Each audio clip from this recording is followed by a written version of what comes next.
तो क्या आप एक इमोशनल इंसान हैं या फिर प्रैक्टिकल? हाँ जी, तो आप सब कभी न कभी खुद से ये सवाल तो जरूर करते होंगे कि आया आप एक इमोशनल इंसान हैं या फिर प्रैक्टिकल, या अगर इमोशनल हैं तो क्या जरूरत से ज्यादा इमोशनल है, या ये भी हो सकता है कि आपके खुद से ये सवाल से कहीं ज्यादा लोग आपको ये कमेंट्स देते हो। तो इन्हीं कंफ्यूजन को दूर करने के लिए बनाया गया है आज का ये साइकोलॉजिकल सेल्फ टेस्ट, जिससे आप खुद अपने आप की पर्सनैलिटी असेस कर पाएंगे। आप खुद ही अंदाजा लगा पाएंगे कि आप एक इमोशनल इंसान हैं या फिर प्रैक्टिकल। अस्सलाम वालेकुम प्यारो, दिस इज सानी Khan. By profession I am a trainee clinical psychologist in Pakistan and currently I am pursuing my last semester of MS Clinical Psychology in Lahore। तो टेस्ट शुरू करने से पहले मैं ये बताती चलूं कि मैं एक माहिर नफ्सियात हूँ और ये टेस्ट कोई अपने आप से अपने मन से बनाया हुआ टेस्ट नहीं है, बल्कि जॉन और श्रीवास्तव की बनाई हुई साइकोलॉजिकल कंस्ट्रक्ट BFI से लिया गया ऑथेंटिक साइकोलॉजिकल स्केल है। टेस्ट शुरू होने लगा है। बराए करम अपने पास एक पेपर पेंसिल लेकर हर सवाल के जवाब को उस सवाल के नंबर के साथ यूं वर्टिकली लिखें, वरना आपको रिजल्ट कैलकुलेट करने में मुश्किल होगी। आपसे 8 सवाल किए जाएंगे,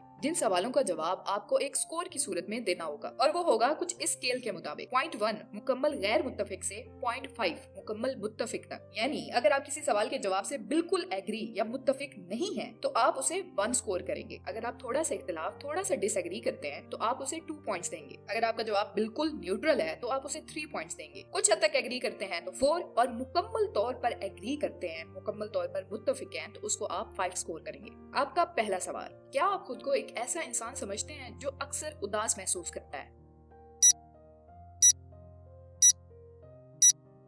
सवाल नंबर 2, क्या आपको ऐसा लगता है कि आप हर किस्म की स्ट्रेसफुल सिचुएशन को बहुत आसानी और पुरसकून अंदाज में डील कर लेते हैं?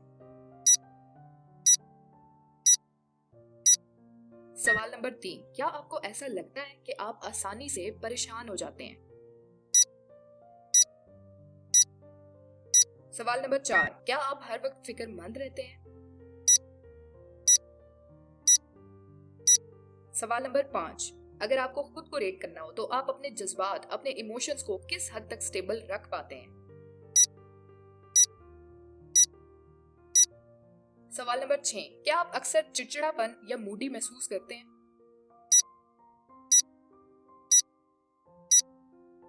सवाल नंबर 7, क्या आप टेंस या परेशानी के हालात में पुरसकून रह पाते हैं?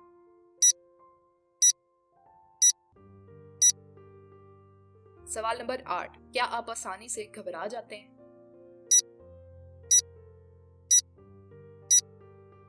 सवाल खत्म हुए। अब अपने स्कोर को देखें और सवाल नंबर 2, 5 और 7 के स्कोर को रिवर्स करें। मिसाल के तौर पर अगर सवाल नंबर 2 के जवाब ने आपने खुद को 1 स्कोर किया है तो आप उसे रिवर्स करके 5 करें। अगर आपका स्कोर 2 है तो 4 करें, और अगर आपका स्कोर 3 है तो वो तब्दील नहीं होगा। इन 3 सवालों के स्कोर्स को रिवर्स करने के बाद आप अपने सारे सवालों के जवाब के स्कोर्स को जमा करें और अपना टोटल स्कोर निकालें। लेकिन याद रहे, इन 3 सवाल के पुराने नहीं बल्कि रिवर्स स्कोर जमा होंगे। उसके बाद अपने टोटल स्कोर की एवरेज निकालें, जो कि आप अपने टोटल स्कोर को 8 यानी 8 से डिवाइड करके निकाल सकते हैं। मिसाल के तौर पर अगर आपका टोटल 25 है तो आपका एवरेज स्कोर 25/8 यानी 3.1 होगा। अब आते हैं रिजल्ट पर। अगर आपका एवरेज स्कोर 3 से कम है तो इसका मतलब है कि आपके जज्बात काफी हद तक आपके काबू में हैं और इन पर ज्यादा फिक्रमंद होने की जरूरत नहीं है। इतना जज्बाती होना बिल्कुल आम बात है। और अगर आपका स्कोर 3 है तो इसका मतलब ये है कि आप इमोशनल स्टेबिलिटी की बॉर्डर लाइन पर हैं। आपको अपने जज्बातों और अपने रवैयों पर गौर फिक्र की जरूरत है, वरना ये बेकाबू भी हो सकते हैं। आखिर पर जिन लोगों का स्कोर 3 से ज्यादा है तो वो इस बात की तरफ इशारा करता है कि आप लोगों के इमोशंस आप लोगों पर काफी हावी आ चुके हैं। आप अपनी लाइफ में लॉजिक छोड़कर सिर्फ जज्बात से काम लेते हैं। ये आपके लिए बहुत नुकसानदेह हो सकता है, क्योंकि एक जरूरत से ज्यादा जज्बाती शख्स खुद को अजियत में डाल देता है और वो जिंदगी के उतार चढ़ाव के साथ साथ बहने लगता है, क्योंकि वो खुद को इमोशनली स्टेबल नहीं कर पाता। अगर आप चाहते हैं कि मैं इमोशनल स्टेबिलिटी पर, इमोशनली स्ट्रॉन्ग होने पर वीडियो बनाऊं तो आप नीचे कमेंट कर सकते हैं। I can surely make a video on that too. तो अगर आप हर हफ्ते इस तरह के मजीद इंटरेस्टिंग पर्सनैलिटी टेस्ट या फिर नित नई जिंदगी की उलझनों से डील करने के लिए एक माहिर नफ्सियात की साइकोलॉजिकल टिप्स जानना चाहते हैं तो आप इस चैनल को सब्सक्राइब कर सकते हैं और मुझे इन सोशल मीडिया प्लेटफॉर्म्स पर भी फॉलो कर सकते हैं। तब तक साइन रखो अपना ते अपने प्यारे दा ख्याल। अल्लाह ने